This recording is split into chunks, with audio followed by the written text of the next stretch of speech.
Alors, comme je vous l'ai annoncé, nous recevons le Premier ministre, Dr Choguel Kokala Maïga, sur ce plateau. Bonjour, Monsieur le Premier ministre. Bonjour. Alors, vous étiez aux côtés du président de la transition. Qu'est-ce qui s'est exactement passé ce matin à la Grande Mosquée de Bamako?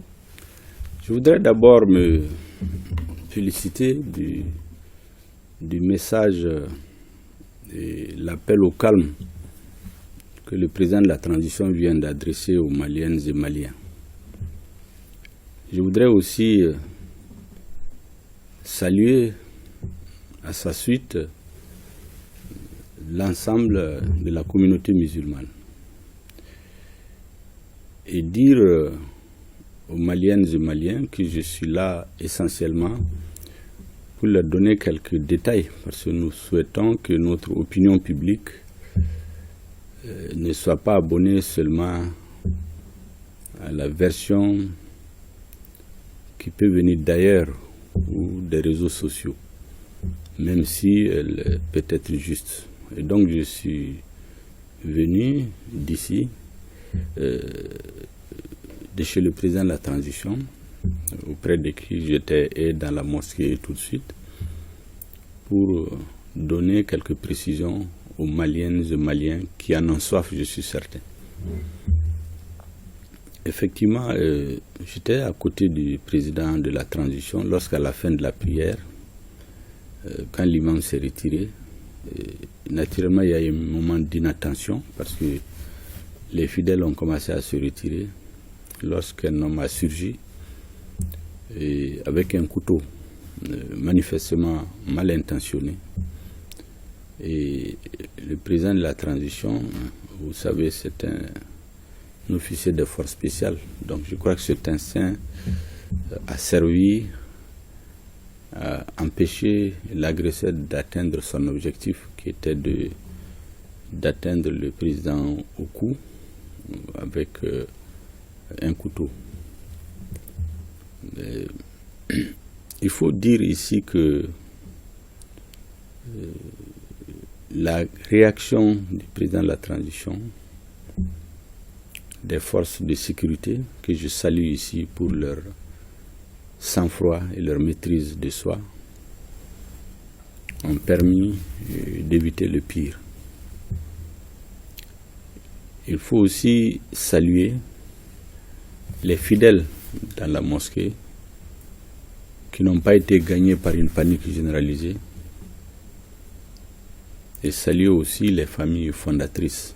Des personnes âgées étaient là, mais tout le monde a gardé son sang-froid. Je pense que ça a donné l'image de ce que le président de la transition même souhaite que le Mali soit.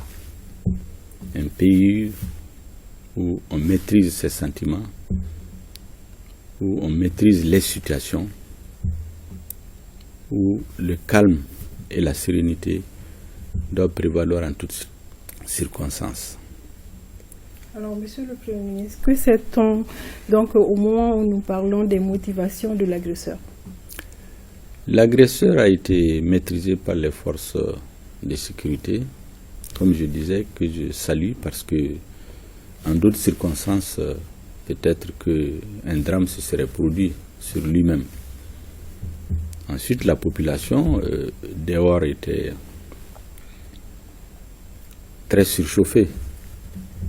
Mais les forces de sécurité ont maîtrisé toute la situation, ont gardé leur calme et l'intéressé aujourd'hui dans les mains des enquêteurs. On ne peut pas en dire plus pour des raisons que vous savez. Quel enseignement donc nous pouvons tirer de cet incident? Je crois que cet incident nous enseigne un certain nombre de choses. D'abord, chaque homme, chaque peuple suit son destin. Ce qui était préparé aujourd'hui était un drame. Et je suis convaincu que le destin du peuple malien, c'est de sortir de la situation d'insécurité généralisée dans laquelle il se trouve. Et notre espoir, c'est que cette transition dirigée par le président Goïta puisse être le point de départ d'un Mali nouveau, d'un Mali réconcilié, d'un Mali apaisé. L'autre leçon que je tire de cette citation, c'est qu'il faut rester vigilant. Nous ne devons pas baisser la garde. La refondation du Mali, comme on l'appelle le Mali Koura, est une exigence historique. Et ceux qui ont la chance d'être aujourd'hui aux hautes fonctions doivent s'imposer un objectif: refonder l'État malien, reconstruire la nation pour qu'elle retrouve son unité, son honneur, sa dignité, sa souveraineté, en un mot, pour que la nation redevienne ce qu'elle n'aurait jamais dû cesser d'être. Et quel message avez-vous à l'endroit des Maliens à la suite de cet incident? Je voudrais à cette occasion, à la suite du chef de l'État, appeler les Maliens au calme et à la sérénité.